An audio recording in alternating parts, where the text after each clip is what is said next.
Welcome to our channel. இந்த இடம் நம்ம என்ன பார்க்க போகிறோம்னு பார்த்தீங்கன்னா 11th ஸ்டாண்டர்ட் பயாலஜி பப்ளிக் எக்ஸாமினேஷனுக்கான இம்பார்ட்டன்ட் 2 மார்க் 3 மார்க் 5 மார்க்கான கொஷின் பேங்க் தான் பார்க்க போகிறோம். அது பார்க்கறதுக்கு முன்னாடி சேனலை சப்ஸ்கிரைப் பண்ணிட்டு கீழே இருக்கக்கூடிய பெல் ஐக்கானை ப்ரெஸ் பண்ணி ஆன் வச்சிங்கன்னா உடனுக்குடன் ஸ்கூல் காலேஜ் ஆஃபிஷியல் நோட்டிஃபிகேஷன் வரும். ஸோ 11th பப்ளிக் எக்ஸாம் பொறுத்த வரைக்கும் பார்த்தீங்கன்னா 12th ஸ்டார்ட் ஆன அடுத்த நாளே வந்து பார்த்தீங்கன்னா 11th ஸ்டார்ட் ஆகுது மார்ச் மந்தில். ஸோ இந்த வீடியோவில் வந்து பார்த்தீங்கன்னா 11th ஸ்டாண்டர்ட் பயாலஜியில் பயோஜுவாலஜி உயிரி விலங்கியல்ல தமிழ் மீடியத்தில் என்னென்ன இம்பார்ட்டன்ட் 2 மார்க் 3 மார்க் 5 மார்க் படிக்கணும் அதை பற்றி தான் பார்க்க போகிறோம். ஸோ இந்த கொஷின் பேங்கை நல்லா பார்த்துட்டு போயிருங்க. ஸோ ஃபர்ஸ்ட் வந்து பார்த்தீங்கன்னா ரத்தம் ஏன் தனித்துவமான இணைப்பு திசு என்று கருதப்படுகிறது?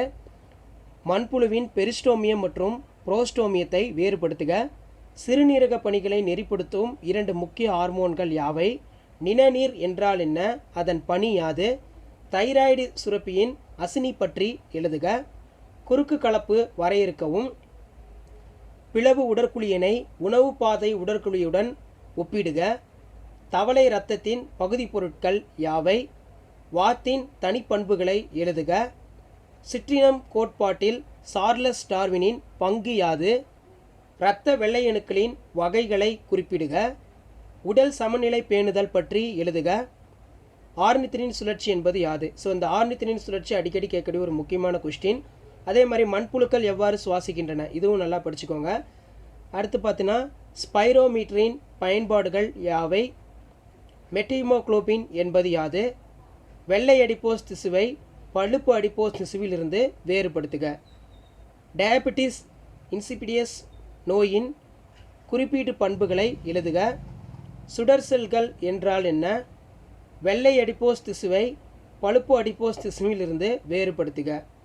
தேனீக்களின் மூவகை சமூக கட்டமைப்பின் பெயர்களை கூறுக. நிணநீர் என்றால் என்ன? அதன் பணிகள் யாது? உமிழ்நீரின் pH அளவு 7க்கு குறைவாக இருந்தால் என்ன நிகழும்? கரோலஸ் லின்னேயஸ் ஏன் நாம் நவீன வகைப்பாட்டியலின் தந்தை என அழைக்கிறோம்? மண்புழுக்களை மண்ணின் அடுக்குகளின் வாழுமிடத்தை அடிப்படையாக கொண்டு உதாரணத்துடன் வகைப்படுத்துக. மனித உணவு மண்டலத்தில் பின்வரும் பொருட்கள் எந்த பகுதியில் உறிஞ்சிக்கொள்ளப்படுகிறது? நீர், சில தனிமங்கள் மற்றும் சில மருந்துக்கள், எளிய சர்க்கரை மற்றும் ஆல்கஹால். வீச்சு கொள்ளளவு என்றால் என்ன? இவை எவ்வாறு இதயத்திலிருந்து வெளியேறும் இரத்த அளவுடன் தொடர்புடையது? குருட்டுப்புள்ளி எனப்படுவது எது? ஏன் அவ்வாறு அழைக்கப்படுகிறது?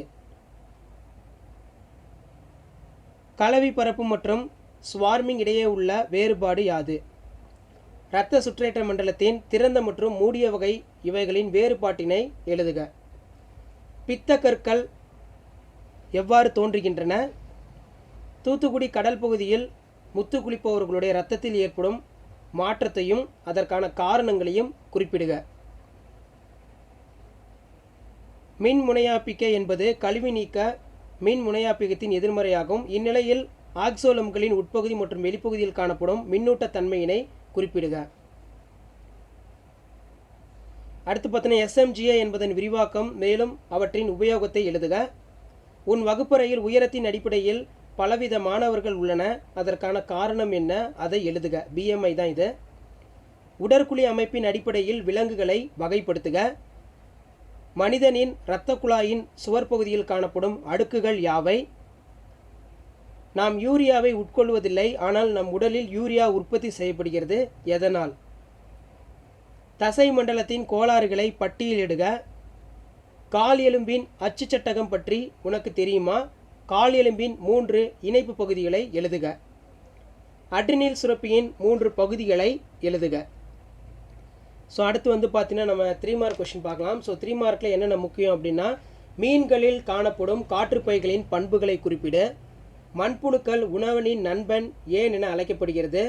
பக்கவாதத்தை பற்றி சிறுகுறிப்பு எழுதுக. ஆக்சிடோக்சின் ஹார்மோன் விவரிக்கவும். கிளாமுலாலின் நிகர வடிகட்டுதல் அழுத்தம் 10 mmHg. இது எவ்வாறு கணக்கிடப்படுகிறது? ஈரசை சமச்சீருடைய விலங்கின் பண்புகளை எடுத்துக்காட்டுடன் விளக்குக. தவளையின் பொருளாதார முக்கியத்துவத்தை குறிப்பிடுக.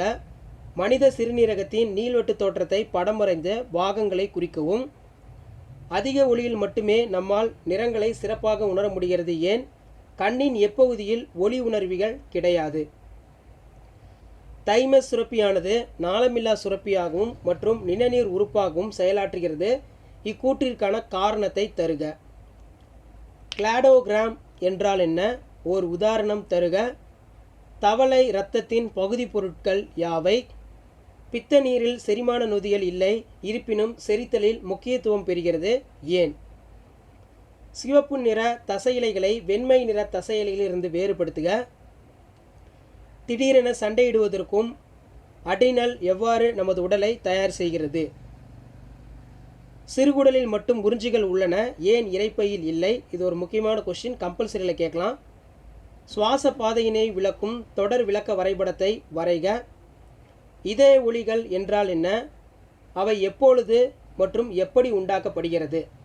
தசை மண்டலத்தின் கோளாறுகளை பட்டியலிடுக. ஒரு மனிதனின் ஆளுமைக்கும் தைராக்சின் ஹார்மோனுக்கும் இடையே உள்ள தொடர்பினை விளக்குக. வரையறு. சைசலோமேட்கள், என்ட்ரோசிலோமேட்கள். ஒரு நபரின் உயரம் 180 சென்டிமீட்டர், அவரின் உடலின் எடை 80 கிலோகிராம். அவரின் உடல் எடை குறியீட்டை கண்டறிந்து அவர் சாதாரணமானவரா அல்லது பருமனானவரா என கூறுக. ஆக்சின் பகுதி அழுத்தம் குறைவாக உள்ள இடங்களில் வாழும் நபரின் உடலில் நிகழும் மாற்றங்களை குறிப்பிடு. ஒரு நபர் காய்ச்சலால் அவதிப்பட்டு கொண்டு வருகிறார். அவர் மருத்துவரை அணுகும்போது அம்மருத்துவர் இரத்த சோதனையினை மாதிரியினை எடுத்துமாறு அறிவுரை வழங்குகிறார். அச்சோதனை அறிக்கையின் இரத்த வெள்ளையணுக்கள் எண்ணிக்கை நிலை என்னவாக இருக்கும், ஏன்? நாள்சார் ஒழுங்கமைவு உயிரியல் கடிகாரம் பணியினை மேற்கொள்ளும் சுரப்பியின் பெயர் என்ன? அச்சுரப்பி நம் உடலில் எங்குள்ளது? அச்சுரப்பியின் சுரப்பு பொருள் யாது? அரைநாணிகள், முட்டோலிகள் மற்றும் முதுகுநாணிகளின் பண்புகள் பெற்றுள்ளது. அரைநாணிகள் காணப்படும் ஏதேனும் 3 முட்டோலிகளின் பண்புகள் மற்றும் முதுகுநாணிகளின் பண்புகளை எழுதுக. கரப்பான் பூச்சியின் கூட்டுக்கண்களில் உள்ள பார்வை அலகுகளின் பெயர்களை எழுதுக. ஸ்டோனோ அலைன் விலங்கு மற்றும் யூரி அலைன் விலங்கு இவற்றின் வேறுபாடுகளை தருக. நம் உடலில் மூளை ஒரு தலை சிறந்த உறுப்பு. இது ஒரு சிறப்பு அமைப்பின் மூலம் நாளமில்லா சுரப்பு அமைப்பை கட்டுப்படுத்துகிறது. அதன் பெயர் என்ன? அது எவ்வாறு கட்டுப்படுத்துகிறது? நம் நாட்டில் உள்ள பட்டுப்புழுக்களின் வகைகளை எழுதுக. தொகுதி அனலிடாவை தொகுதி கணுக்காலிகளிடமிருந்து ஒப்பிடுக. கரப்பான் பூச்சி ஏன் நோய் கடத்திகள் என்று அழைக்கப்படுகின்றன? சிறுகுடலில் இருக்கும் உறிஞ்சிகள் ஏன் இரைப்பையில் இல்லை? கோழி வளர்ப்பின் பயன்கள் பற்றி எழுதுக. பிட்யூட்டரி சுரப்பி நாளமில்லா சுரப்பிகளின் அலசன் என பொதுவாக அழைக்கப்படுகிறது, ஏன்? ஸோ அடுத்து வந்து பார்த்தீங்கன்னா 5 மார்க்கில் ரொம்ப முக்கியமான கொஸ்டின் பார்க்க போகிறோம். ஏதேனும் 5 உணவூட்டம் மற்றும் செரிமான குறைபாடுகளை விவரிக்கவும். தொகுதி நியோடோரியாவின் பொது பண்புகளை எழுதுக. குச்சி மற்றும் கூம்பு செல்கள் வேறுபடுத்தி எழுதுக. அவற்றின் படம் வரைக. ஸோ ஃபஸ்ட்டு குச்சி மற்றும் கூம்பு செல்களை வந்து டிஃபரன்ஷியேஷன் பண்ணிவிட்டு டயக்ராம் போடணும். அடுத்து பார்த்தீங்கன்னா பட்டுப்புழுவி, அதாவது பாம்பியாக்ஸ் மேரி வாழ்க்கையின் சுழற்சியினை விவரிக்கவும். பித்த நீரை சுரப்பது மட்டுமின்றி கல்லீரலின் மற்ற பணிகளை விளக்குக. கால்நடை இனப்பெருக்கத்தில் மேற்கொள்ளப்படும் பல்வேறு தொழில்நுட்பங்களை பற்றி விவாதிக்கவும். மனிதனின் சுவாசம் நடைபெறும் முறையினை விவரிக்கவும். முதுகு நாணுடைய விலங்குகள் 3 அடிப்படை பண்புகளை தகுந்த படத்துடன் விளக்குக. கணுக்காலிகளின் முக்கிய பண்புகளை எழுதுக. மனித இதயத்தின் அமைப்பை படமறைந்து விவரிக்கவும். கண்ணின் குறுக்குவெட்டு தோற்றத்தின் அமைப்பை படமறைந்து பாகம் குறிக்கவும். பாம்பியாக்ஸ் மேரி வாழ்க்கை சுழற்சியினை விளக்குக. தவளையின் செரிமான மண்டலம் படமறைந்து பாகம் குறிக்கவும். எந்தெந்த நிலைகளில் ஆக்சிஜன் கடத்தில் சிக்கல்கள் ஏற்படுகிறது என்பதை விளக்குக. சிறுநீரக பணிகளை நெறிப்படுத்தும் ஹார்மோனை சுரப்பதில் இதயத்தின் பங்கை விளக்குக. அந்த ஹார்மோனின் பெயரை குறிப்பிடவும். அரக்குப்பூச்சி வளர்ப்பு அறியப்படுவது யாது? அதன் பொருளாதார முக்கியத்துவத்தை எழுதுக. எபித்தீலியம் என்றால் என்ன? அதன் பல்வேறு வகைகளின் பண்புகளை தருக. ஒரு நபர் குறைந்த இரத்த அழுத்தத்தினால் சிறுநீர் வெளியேற்ற முடியாமல் அவதிப்படுகிறார், ஏன்? இந்நிலையில் அவர் இரத்தத்திலிருந்து கழிவுப் பொருட்களை பிரித்தெடுக்க நீ எவ்வகையான கருத்துரையினை பரிந்துரைப்பாய் செய்வாய்? அதனை விவரிக்கவும். சார்கோமியர் தசையின் அமைப்பு மற்றும் செயல் அலகு ஆகும். இவ்வாக்கியத்தை நியாயப்படுத்துக.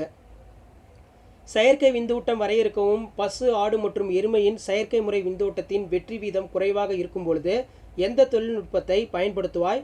அதன் படிநிலைகளை விவரிக்கவும். செயற்கை விந்தூட்டத்தின் நன்மைகளை எழுதுக. தவளையின் வாய்க்குழி பற்றி சிறுகுறிப்பு வரைக. கண்ணின் ஒளிவிலகல் குறைபாடுகளை விவரி. சிறுநீரக பணிகளை ஹார்மோன் நெறிப்படுத்தும் கட்டுப்பாடுகளை கண்காணித்து விளக்குக. நம் வீடுகளில் நீர்வாழ் உயிரி வளர்ப்பு மற்றும் மண்ணிலா தாவர வளர்ப்பை இணைந்த முறையில் வெற்றிகரமாக செயல்படுத்தலாம் என்பதை விளக்குக. புறாவின் உலகு தொகுதி மற்றும் வகுப்பை எழுதுக. பறவைகளில் காணப்படும் பறப்பதற்கு சாதகமான பண்புகளை எழுதுக. நம் இதயத்தில் உள்ள 4 அறைகளும் முழுமையாக பிரிக்கப்பட்டுள்ளன. இதனால் ஆக்சிஜன் கொண்ட ரத்தம் ஆக்சிஜனேற்ற ரத்தத்துடன் கலப்பதில்லை. இதனுடன் தொடர்புடைய இரட்டை சாற்றுற்றத்தை விளக்குக. பரிவு நரம்பு மண்டலத்திற்கும் இணைப்பரிவு நரம்பு மண்டலத்திற்கும் இடையே உள்ள வேறுபாட்டினை விவரிக்கவும். கால்நடை இனப்பெருக்கத்தில் மேற்கொள்ளப்படும் பல்வேறு தொழில்நுட்பங்களை பற்றி விவாதிக்கவும். ஸோ இதான் வந்து பார்த்தீங்கன்னா 11th ஸ்டாண்டர்ட் பயாலஜியில் பயோசுவாலஜி உயிரியலில் உயிரி விலங்கியலில் படிக்கக்கூடிய ரொம்ப ரொம்ப முக்கியமான 2 மார்க் 3 மார்க் 5 மார்க். ஸோ இதை மட்டும் நல்லா கான்சன்ட்ரேஷன் பண்ணி படிச்சுட்டு போங்க. கண்டிப்பாக இதில் இருந்தால் கேட்பாங்க. வீடியோ இன்ஃபுல் தான் ஃப்ரெண்டுக்கு ஷேர் பண்ணுங்கள். உடனுக்குடன் அப்டேட் தெரிவிக்கிறதுக்கு மறக்காத நம்ம வாட்ஸ்அப் குரூப் டெலகிராம் ஜாயின் பண்ணுங்கள். கீழே டிஸ்கிரிப்ஷன் லிங்க் இருக்குது. நன்றி.